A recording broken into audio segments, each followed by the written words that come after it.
Christina McCormack. Christina, I remember our conversation we had whenever you signed up for the course. Yeah. You were kind of in a transitionary period in your life where you were working full time in a career that was well paid. Yeah. But there's that little itch going on where you're like, I've always wanted to be a coach. So tell us about the mind frame that you were in there, like what was going on. Okay, so whenever I reached out to you, I had thought about it for a while, and for a while I mean like 6 years. I had thought about being a coach and it being something that I would be good at, but I went to uni. I followed like a traditional path of what I was supposed to do. Go to uni, I did business economics, got straight into a job, climbed the ladder really quickly, and I was good at it. So by the time I had thought about being a coach, I was already invested in the career that I was in. And I think any time I suggested it to maybe my parents whenever I was a bit younger, they thought I was insane. Like, why would you do that whenever you have this good job and it's stable? So I always just put it off, and then I had thought about it just doing it on the side and never really making anything out of it. Personally, I didn't think I could make a career out of it, more so because I'm a woman, and I thought, well, what's going to happen if I want to have kids, or I'm going to have to take a step back? I actually remember saying that to you on the phone, and you were like, stop overthinking everything. So then eventually I was chatting to my sister one day, and I said I might do this, and she said, will you just stop melting everyone's head and just go and do it? And then I reached out to you, obviously, and you kind of said something similar to me, to be fair. Like, if you want to do it, do it. I thought you might try to convince me, and you didn't, but you were quite firm, like, if you're not happy now, then and you don't have to do anything with it if you don't want to, so what can you lose? So I did it, not thinking I would do much with it, but here we are. Can you remember your first day on the course? Well, I can actually remember you had said that initially you were still a little bit apprehensive. Yeah. So what was going on there? So obviously you still had some skepticism going on. You were still kind of... So the first day, like most people come in here and they're like, first day I knew it, like this was the right place to be and everything else, whereas you weren't necessarily like that, so what was happening? No, I'm actually very introverted as a person, so the course itself gave me major anxiety. Like, I didn't want to come, I didn't want to be in a room full of people who I didn't know, I didn't want to have to make new friends, I didn't want to do it as such. And the first day that I was coming, I think there was a couple of people here who came together, and I just felt like, what am I doing here? I was so nervous the whole time, and you're around loads of different people. Loads of people are very outgoing, and people who you would think they're a coach, like they'd be a good coach. And sitting there, I was just kind of like, what am I at? Like, why am I here? I was so nervous before I came here. And then it did change. Not straight away, but I started to realise that it was very good for me to be outside my comfort zone and put myself in those positions, because that's the only way I was going to grow.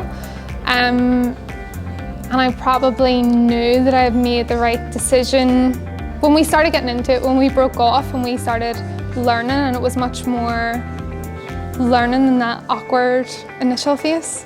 Yeah, practical based stuff where the groups were smaller, which was good for me, and it was just doing something that I loved, because I've trained for 10 years maybe, so it was just doing something that I was enjoying doing because it was so practical based. And then I was like, yeah, this is for me and I'm actually good at this. I think it was my self-doubt that had put me off a bit before, that I was like, why are you doing this? Nice. Based on your experience while here as a whole, what was the biggest takeaway for you from a coaching perspective? No matter what you think you know, you can always learn more. I thought I knew everything about training. I have had loads of personal trainers before I came here, and I thought I knew what I was coming into, but I learned so much in terms of like training, technique, also a lot about myself, like in terms of me growing and getting more confident too, which I probably didn't expect. But yeah, I think biggest thing that I could take away from it is that you can always learn more. There's so much more to learn, always. Like, even now, still learning so much more when you're, a year on and coaching. There's still always so much more to learn. You're a year into your career now. Yeah. What was your first day like on the gym floor, and then how has it progressed? Nerve-wracking, probably. So I didn't go into a commercial gym because it's not me, and it was never something I wanted to do. I wanted to go semi-private straight away, so that's what I did. And I wanted to do groups. I don't know why I wanted to, but I just did. I think it was because that's how I've trained. So for maybe like the past 4 years, I've trained in semi-private facilities. I know how they work. I like the programs, I like the style of training, and I knew that that was probably what I wanted to do. My first session, I was really nervous. Just standing up and being confident within a group of girls who I was the person in the room who knew everything and who they were looking to. So my first day was very nerve-wracking, I would say. Since then it's changed a lot. I would say I'm a different person when I'm coaching. Like, your coaching hat goes on and you are confident and you're ready to coach. You're the coach. So it's very different. After the first day, like, how has the journey been from like going, because I'm assuming that you're now coaching full time? Yeah. So you're coaching full time. How has that transition been? And also, so it's all females that you work with, yeah, specifically, and it's always going to be all yeah, females, is it? Yeah. So how has that felt, being able to coach females, and how has the transition been going from this full-time career to now full-time coach? Was it scary? Like, what was going on there? So even from I left the course, what my plans have kept evolving, probably in line with circumstances that have kept happening. As in, when I first qualified, I wanted to go straight and open my own facility and go bang into it, and this was how I wanted to proceed, and things just didn't work out that way, and it actually really benefited me how things have worked. So I have only left my job since the start of the year. So I was still coaching and working full-time in finance for about 6 months longer, probably. And it was hard. It was really difficult to get the balance. There was no balance. I was working all day, 9 to 6, in a job that I didn't care about, wanting to coaching in the mornings from 6 a.m. to 8 a.m, going straight to the job, trying to check in with people, trying to post content, and it was difficult. Definitely to the point where I was questioning, what am I doing? Like, this can't go on for much longer. But one of the main reasons I didn't want to leave was because I wanted to get a house, and I couldn't do all of these things if I went self-employed straight away. So it kind of kept me in my full-time job. And then I started coaching out of a semi-private facility, just doing my own groups that someone else owned. And then another facility came up. Then I moved to another gym, which actually worked out amazingly for me, and I'm still there at the minute. But again, I was still coaching and working full-time right up until Christmas. which was so difficult. And I would say I probably had about maybe 11 clients at that point that I was trying to juggle both of them.